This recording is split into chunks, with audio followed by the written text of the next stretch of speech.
Sa latest vlog ni Pugong Biyahero ay pinuntahan niya si Marjorie sa bahay nila at para kumustahin ang pagbabalik nito. Sinabi ni Marjorie na sobrang saya dahil nakita na niya ang tatay niya, mga kapatid niya at kamag-anak. Tinanong din ni Pugong si Christine, ang kapatid ni Marjorie, kung masaya ba siya na nakauwi yung ate niya, kumusta ang pag-aaral niya at kung honor ba siya.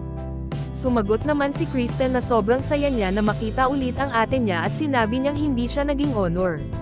Tinanong din ni Pugong si Marjorie kung ano ang nabago sa buhay niya. Sumagot si Marjorie na ang nagbago sa kanila ay ang mga pananamit nila at mga pagkain. Hindi tulad ng dati na pumasok sila sa paaralan na hindi kumakain. Nakapag-aral na sila ng maayos, marami silang school supplies at may sariling driver na hatid sundo sa kanila. Sinabi ni Pugong na ibig sabihin hindi talaga sila pinabayaan ni Tita PB Love. Sinang-ayon na naman ni Marjorie ang sinabi ni Pugong at sinabi niyang hindi po at mahal na mahal kami ni Tita PB Love. Tinanong siya ni Pugong kung ano ang natutunan niya doon. Sumagot si Marjorie na ang paggalang at hindi paggamit ng cellphone habang kumakain. Tinanong siya ni Pugong kung bakit hindi nakasama ang nanay niya sa pag-uwi.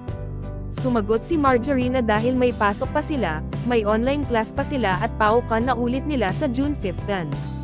Tinanong siya ni Pugong kung hanggang kailan siya sa Davao at kung may tiket na ba siya pabalik. Sumagot si Marjorie na hanggang July 17 pa at hindi niya alam kung may tiket na ba siya. Sinabihan siya ni Pugong na ngayong nakauwi siya ay sulitin niya ang oras at mag-enjoy kasama ang pamilya. Dumating si Kuya Marlon, ang asawa ni Ate Badiday, at tinawag siya agad ni Pugong. At sinabing nitong masaya siya dahil tumataba si Kuya Marlon. Tinanong ni Pugong si Kuya Marlon kung ano ang masasabi niya na nakauwi na ang anak niya. Masaya si Kuya Marlon at agad siyang nagpasalamat kay Pugong, kay Tita PB Love, Kuya Antoy at sa buong PB team.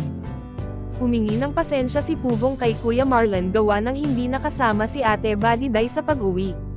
Sumagot naman si Kuya Marlon na okay lang sa kanya. Sinabi ni Pugong na at least nakita niya ang anak niya at hanggang July 17 pa siya dito. At tinanong din siya ni Pugong kung ano ang napansin niya kay Marjorie. Sumagot naman si Kuya Marlon na mas tumalino, mas gumanda at lumaki na yung anak niya. Tinanong ni Pugong si Marjorie kung bakit hindi ito tumataba, hindi ba ito kumakain.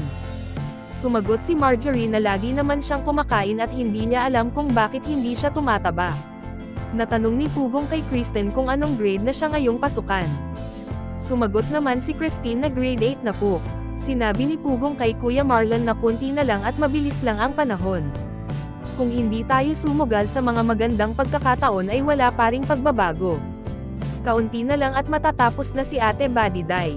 At para sa more summary video ng Pugong Biyahero, huwag kalimotang mag-like and subscribe.